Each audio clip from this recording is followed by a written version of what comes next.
Hey, it's Jenna from Sweet Mom Bod, and in this video, I want to spill the beans on whether the common tip, just listen to your body, just listen to your body and you'll be fine, is actually good advice for pregnant and postpartum mamas.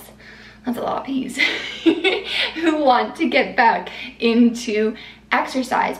Is just listen to your body actually good advice? So before we dive into whether it's good advice, let's get clear on what listen to your body actually means. What does it mean? Well, simply put, it's about paying attention to how your body is responding to certain movements, certain exercises, whether you're in the gym or you're just doing everyday mom things like lugging your kid and all their stuff around. Because it's important to remember that we don't want to just listen to our body in the gym. We want to listen to our body at all times. So when I say listen to your body, I mean listen to your body all during the day, whenever you're doing any kind of movement, any kind of lifting, any kind of challenge to your body. So this is great advice, but the problem is there needs to be a little caveat, a little asterisk beside it that says this may not be the best advice if used inappropriately. So when would this not be the best advice? Well, there's a problem that is very prevalent in the community of women who are used to pushing themselves during exercise. Hand up, this is me. Before I had Avery, and even now, I am very used to challenging myself. I love to challenge myself. I love to feel that adrenaline and that, oh, I did it. Like, you know, that amazing feeling, which can lead us to think that, you know what, I feel fine. I feel okay, I can do this. It's like Brie Battles calls the athlete brain. You want to look and feel like yourself again. You want to be able to do the things that you did before that you were pregnant so badly that you're just pushing through and ignoring any signs and symptoms that might be coming up for you, that your body might be giving you. And like I said, I get it because this is me too. After I had Avery, I made a lot of mistakes after giving birth, a lot of things that, in all honesty, I am lucky that I feel as amazing as I feel right now and that my body was able to recover and rehab as best as it did, because at 8 weeks postpartum, I was doing jumping jacks. I was trying to do heavier lifts that I really, in all honesty, shouldn't have done. So I get it. I get where you are coming from.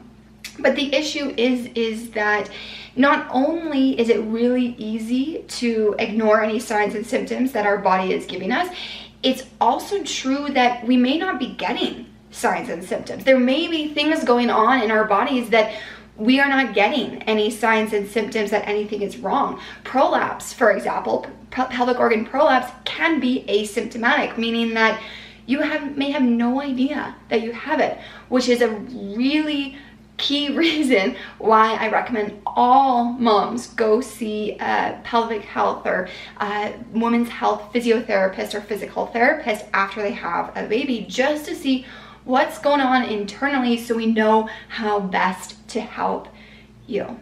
Okay, so you know what just listen to your body means. You know why it may not be the best advice ever. So how can we make this advice work for you? Well, step number one, work with pros who know about this field, who know about the pre and postnatal health world, who know about the risks and the rewards of exercising, what can happen, what we want to do to rehab. People, trainers like me, physiotherapists, physical therapists, people that know how best to help you. Another big step that you can take is to educate yourself on the signs and symptoms that you should be looking out for and really actually pay attention to them. Really internalize this idea of paying attention and not just pushing through. So what should you look out for?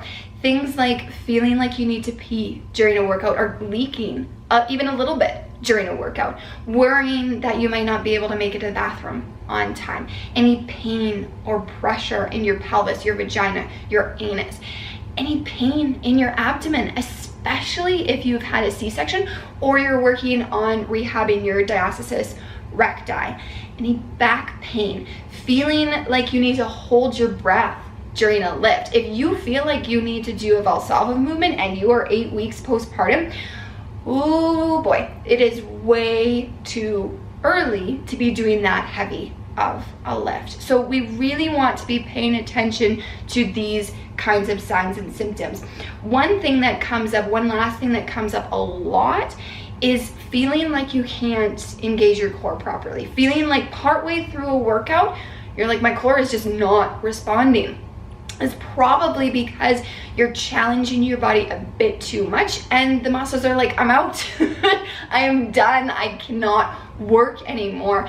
And the truth is that you will get to the point where you can challenge your body more. But for right now, right in this moment, we need to work on rest, recovery, re-strengthening, all these key R words to get you to that point where you can do those heavy lifts and you can feel your core engaged and you can work out for longer and your core is not like, I'm out, and all these kinds of things. So it's really, really important that in order to make this advice truly work for you, this listen to your body tip truly work for you, you need to actually be in tune with your body and remind yourself why this is so important, why you don't want to just push through and ignore any pain that you're experiencing. Because it's all about risk versus reward. Is what you're doing right now, is this activity, is this exercise, are these burpees really worth the potential of making your diastasis worse, making your prolapse worse, giving you issues of incontinence, giving you pain, giving you pressure, anything like that? Is the potential risk worth the reward? And at the end of the day, it is your body, it is your decision. And I'm not trying to scare the pants off of you. I'm just being realistic. I'm just being honest in terms of we really need to look at the risk versus the reward. Is doing this worth it? Ultimately, is it worth it? You get to decide. And remember, this is temporary. This is such a tiny itty bitty moment of time. Taking a few months out of your regular workout routine to rehab, recover, all those amazing R words, it's so itty bitty in the grand scheme of things. And what you do now can impact you for the rest of your life. Again, I'm not trying to scare the pants off of you. I'm simply reminding you that you have the power to ensure that you feel amazing now and in the future. So really, do listen to your body to heart. It is great advice when used appropriately. So use it well. Thank you so much for watching. If you liked this video, please share it with your mom friends. And if you want even more awesome tips to help you feel like yourself again after having a baby, be sure to head to sweetmombod.com. I'll catch you next time, friend.